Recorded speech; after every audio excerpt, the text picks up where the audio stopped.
Hi, everybody. My name is Larry Jacobs. This is Pre-K-12 Education Talk Radio, and it is Valentine's Day. And I'm sorry to my guests, I can't ask you to be my Valentine because I already asked my wife. So there. Happy Valentine's Day, everybody. We got a great show for you today. I've got Linn Parish and Uzma Atif here. They both work at Takeda Pharmaceuticals, okay? And Takeda works with my friends at Discovery Education. I'm going to just read this to, quote, empower the next generation of health equity champions so that a kid's health doesn't depend on their zip code. In other words, we're going to try to get the right health resources, okay, in terms of curriculum, et cetera, I'm going to let them describe it into schools. So Takeda and Discovery are working with this.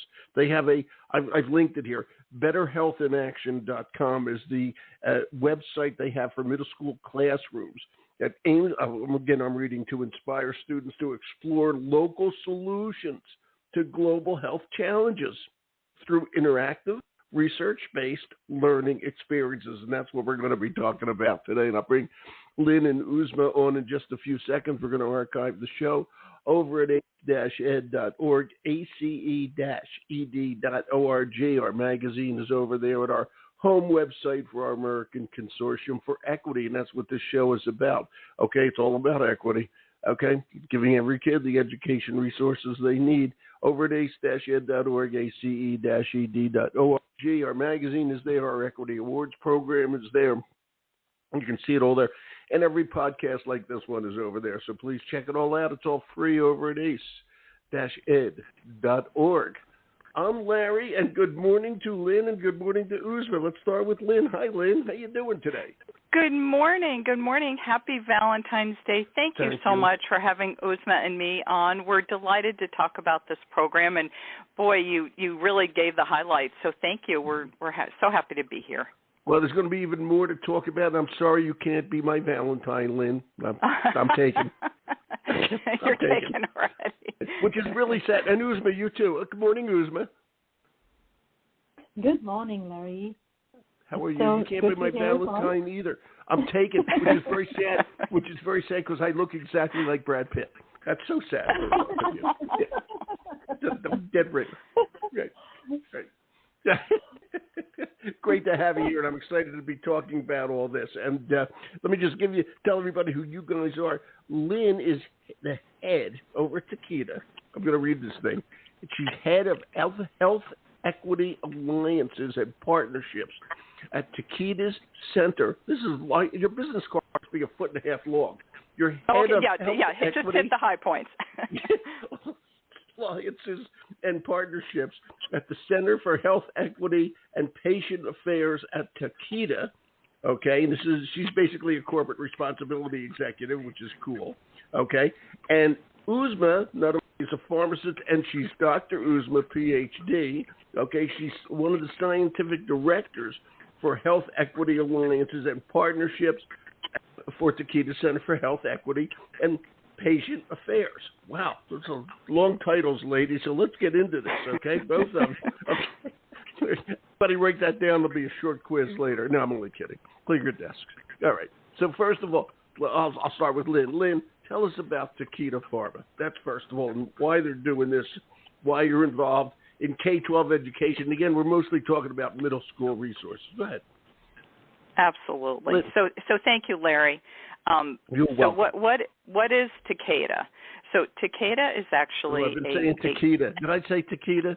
Well, actually, in Japan, it's originally our global headquarters is in Japan. It's Takeda.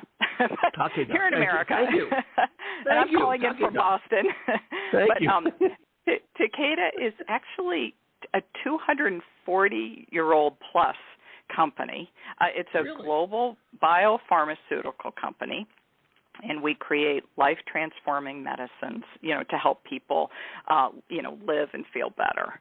So that's globally.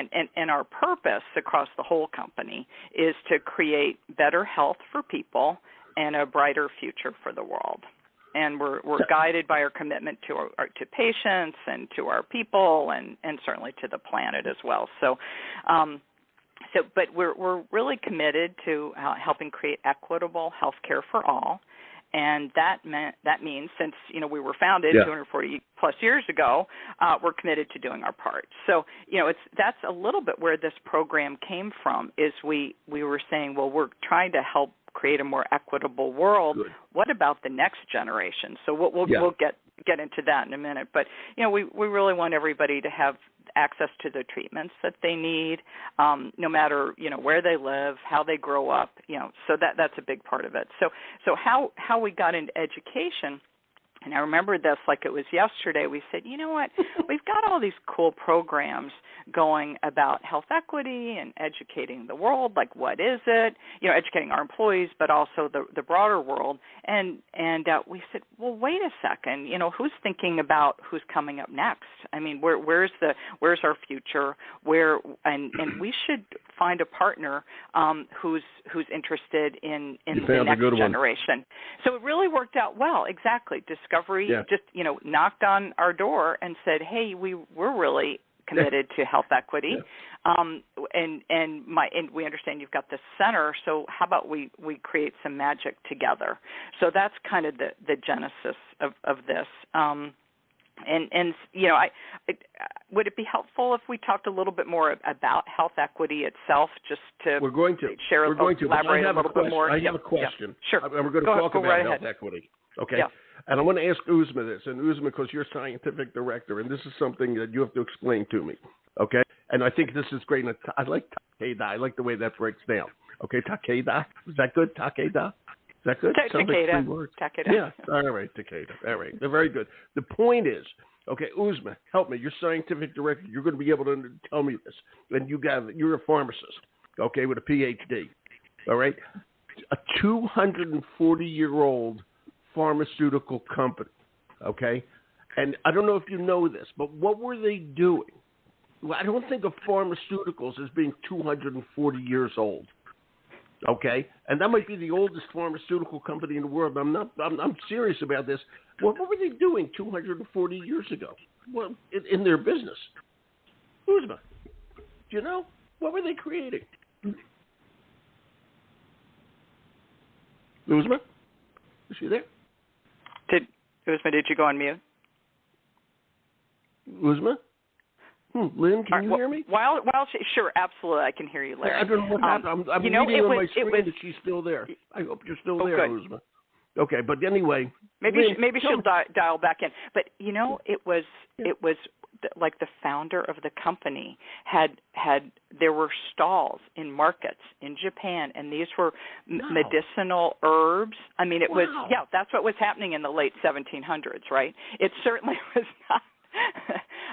But that's where it all started, and and he had his priorities right too. He knew like what was good for he had the long game in mind. You'd think he was a corporate responsibility executive today. Yeah. Wow. But we've come a long way, and it's this company sees the long game. So that's part of the let's help kids. Learn about this. And, so, are you back? I think it's so cool. That's so cool. When you said 240 years, I had to ask the question. Because that's a long time. Almost as old as the United States. I know. Totally. Yeah. I wonder if you're the oldest pharmaceutical, quote, company in the world. Did you know? Takeda. Oh, I very well could be. We'll get somebody fact checking on that. We're going to find out about that. That's pretty cool. Now, wait, I want to find out. Uzma, are you there? Okay. Yes. Sorry. Oh, good. Okay, I couldn't hear you before, and I'm glad you're back there. Okay, we're good here. Okay, excellent. Okay, now so we know how you got involved in all this. All right. Now I want to get a good definition, okay, of health equity, and and I want to say it this way. We are talking about getting resources into middle school classrooms.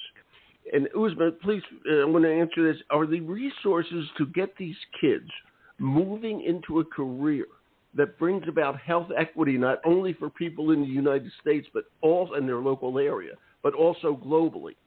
Okay? Or are the resources designed to help those kids, the kids today in particular, make sure that they stay healthy? Okay, what's the positioning of all this? And Uzma, I don't know if it's Uzma's questions or Lynn's, but I'm going to ask Uzma. You can pass it to Linn if you want to. Sure, thank you. Larry, so your question is how do you see schools and students and educators supporting health equity? So as your audience is probably aware, schools, students, educators, and everyone they engage with can help advance health equity by learning about the urgent, widespread issue of health inequity, and then being able to be a force for change in their respective communities. Mm-hmm. So hence the idea, the inspiration and intention behind the partnership that you mentioned with Discovery Education, mm-hmm. the Better Health in Action, which is, as you mentioned, an education initiative focused on fostering the next generation of health equity leaders. So in order to help provide some context behind this, so the platform provides students and educators and families in grades 6 to 8 with a suite of interactive, research-based learning experiences and tools to really help them understand the principles of health equity and health literacy, and then also ways that they can address health inequities in their respective communities. And I would really like to say that, I feel that addressing health inequities is everyone's responsibility. Yeah, it is. And it feels to all of us working together to achieve it. We have to, and it's so darn important, and it's going to save the future, I hope, for goodness sakes. Absolutely. And when you talk about health equity, and let's go back to Linn now. Okay, Linn, talk about health equity, okay, and what that really means to you guys, and what do you want people to understand from it? Okay, it's really an important question. I mean, it really is. Yeah, and I think we're all trying to understand, but health equity really it's a goal, right? I mean, we're trying to address health inequity. So health equity is a goal.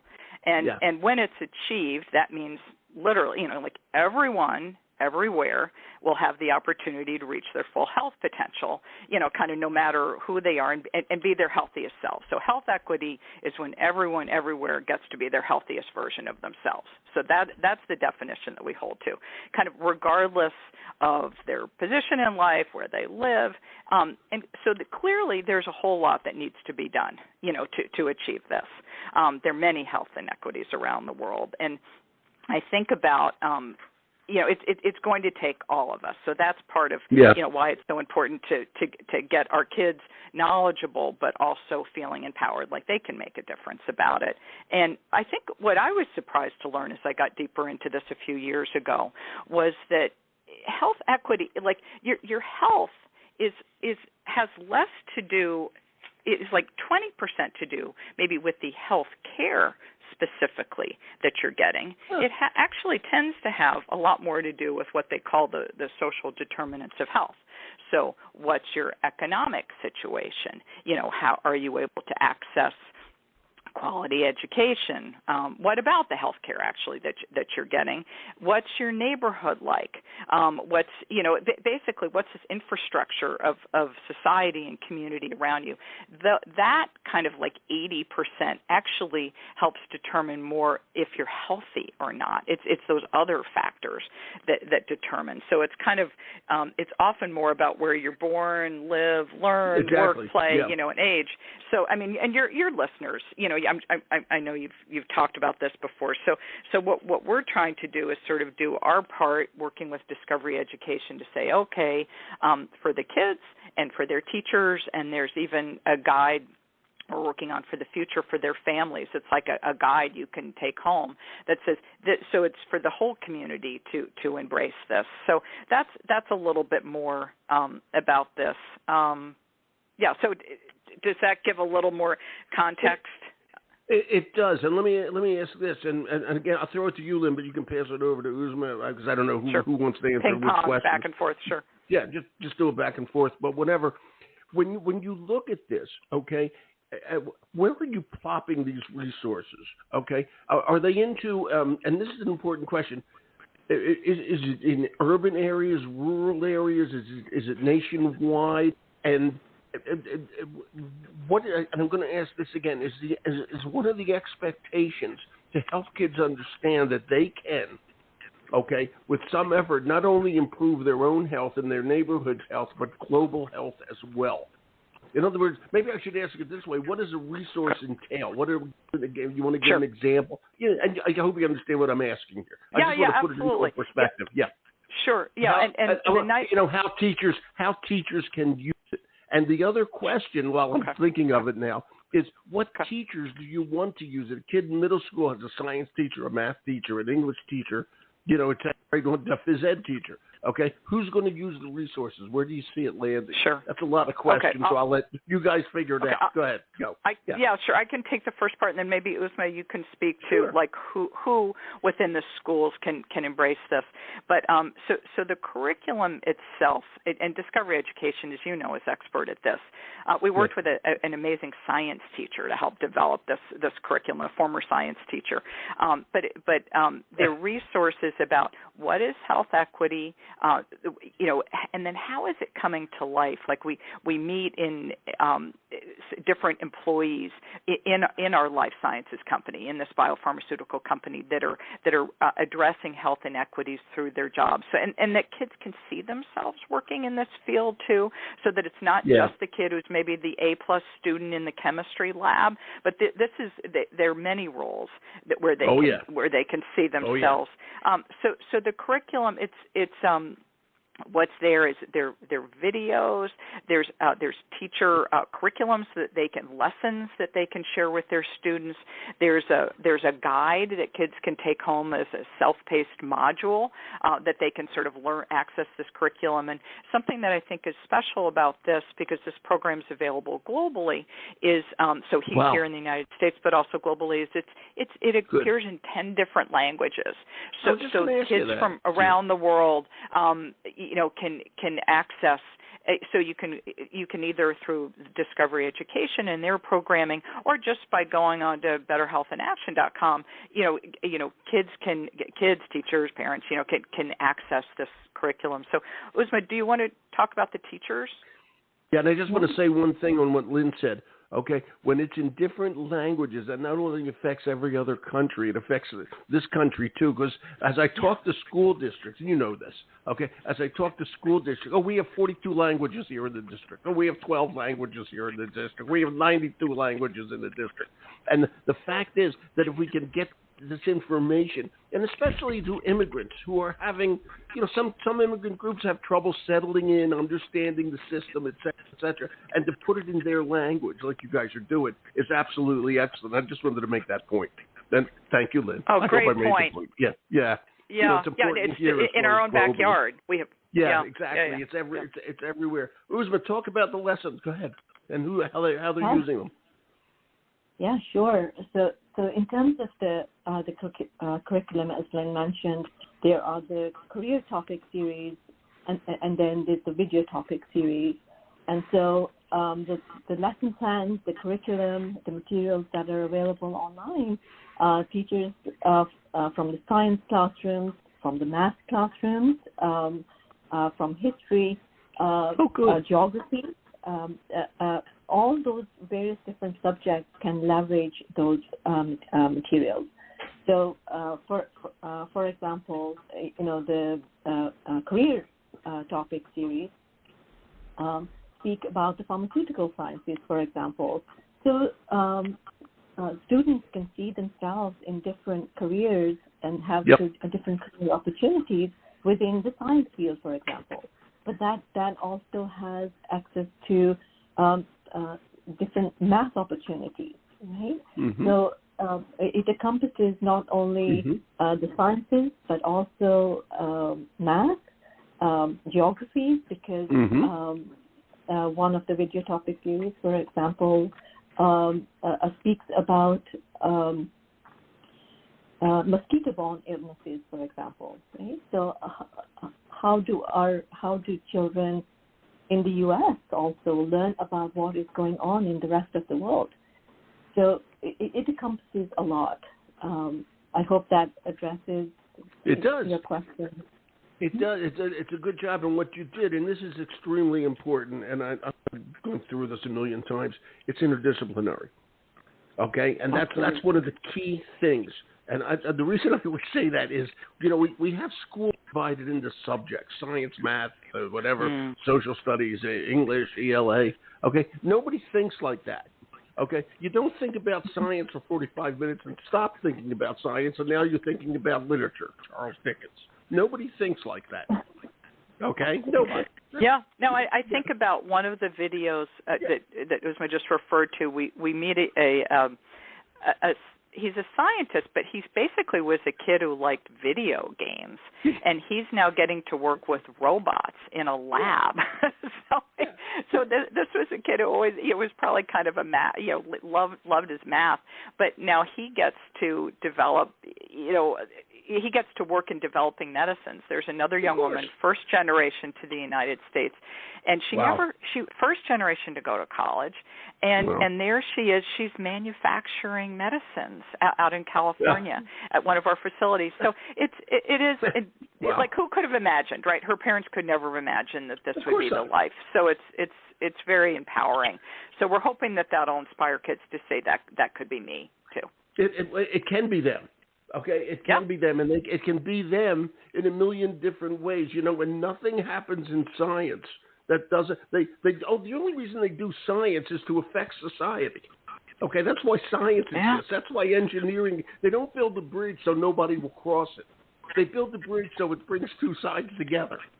Okay, and we sometimes forget that everything we do is interdisciplinary. Okay, and when we do this, so in other words, to understand health equity does not, and I love science, please don't misunderstand, but you don't have to be a scientist to do something about it. There's a million other ways to do it.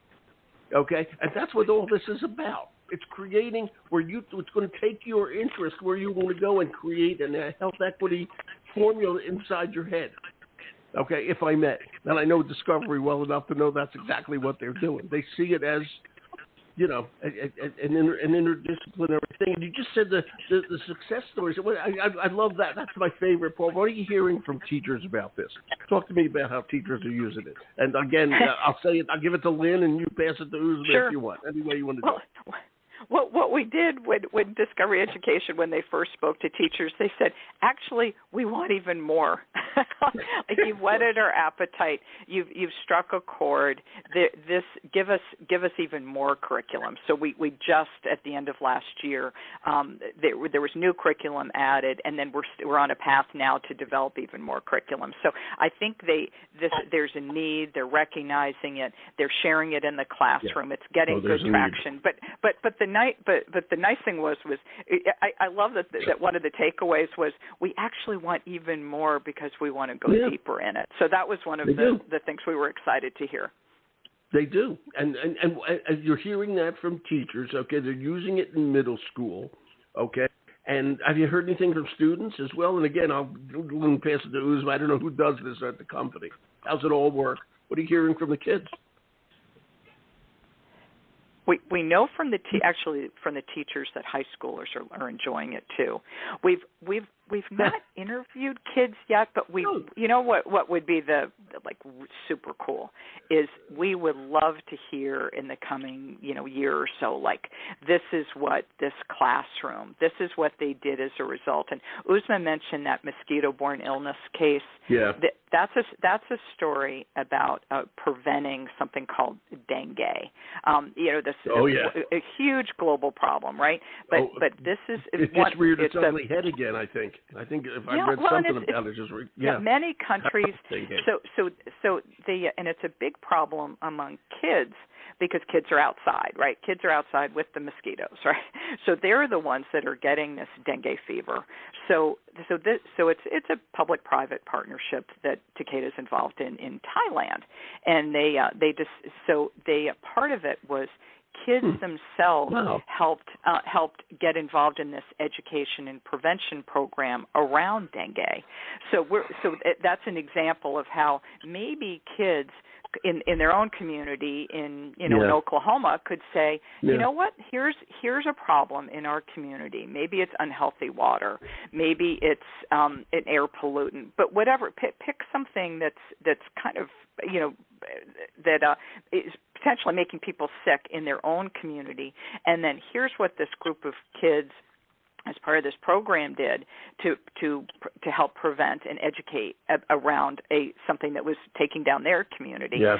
So that's kind of one of those examples that we hope will inspire. Uzma, anything you want to add? No, Lynn, I'm glad you mentioned how the students inspire each other and then take those curriculum and materials back within the communities and being able to address some of those inequities right there within their communities. Just for example, so that there's no stagnant water, right? Mosquitoes, larvae is born in there. And so how do you make sure that there's cleanliness around you, that the built environment around you is there's hygiene, right? There's no stagnant water, etc. Right. So how do you empower students to be able to take that back to their respective communities? That's exactly right. And Uzma, the crazy thing about this, of course, we had the pandemic to prove this a few years ago. Okay, disease is global. Okay, because the world is the globalization. Airplanes fly between countries all day long. Okay, and what happens in Thailand, as an example, it affects the U.S. What happens in Oklahoma, as that example, can affect Norway. I mean, it's absolutely wild how the world is flat these days. Okay, as we're so totally interconnected, you can't get away from that, and it's so important for students to understand this. And I know I'm talking like the old history teacher I am, the old geography teacher. Okay, but all of this, it's not just science. Okay, it's social studies, it's everything, and it's just so darn important what you're doing. I know Discovery understands this as you guys do. I mean, it's just so darn important. I have to ask, and this is a key. You guys, schools are always under budgeted. Okay, it costs a lot of money to get curriculum.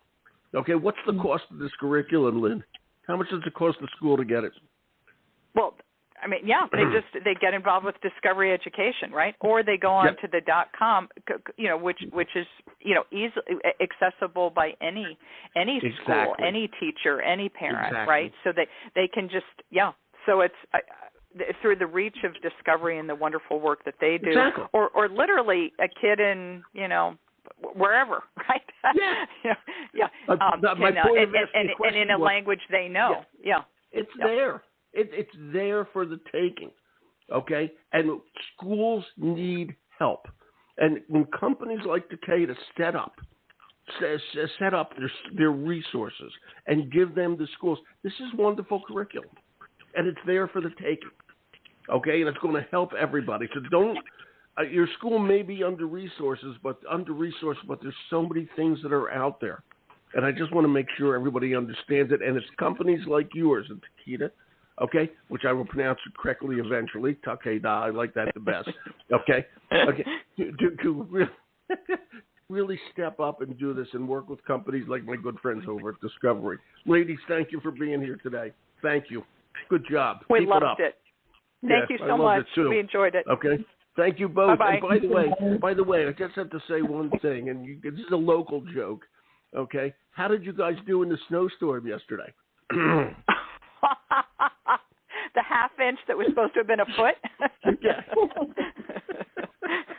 I live in Maine, and I've been watching this. I live in southern Maine. And yesterday, just so everybody knows this, they predicted a foot of snow, and all the schools were closed, businesses were closed. Nobody was going in, and they got what? A quarter of an inch of snow down exactly. So, yeah, it was pretty funny. Yeah, okay, so I hope everybody had a good day off. All right, it was fun. All right, and mistakes happen. Let's get meteorological equity first, and then we'll get into the health. No, I'm only kidding. Okay, good stuff. All right, Lynn and Uzma, thank you both. This was wonderful. Thank you. Thank you, Larry. You're welcome. Bye-bye. Bye-bye. Thank you. Bye-bye. Bye. My two friends from Boston there, snuffling through the non-snow. Okay, good stuff. And again, I'm going to say it again. This is Takeda Pharmaceuticals. That's Takeda.com. Okay, but you can go to BetterHealthInAction.com. You can go to Discovery Ed. Okay? Corporations like this have to step up. and get the resources out there so teachers can teach it. And what they said was quite simply, teachers love it. They appreciate it. Kids love it. So do it. Okay? That's all I have to say on that. My name is Larry Jacobs, Pre-K-12 Education Talk Radio. Thanks for listening.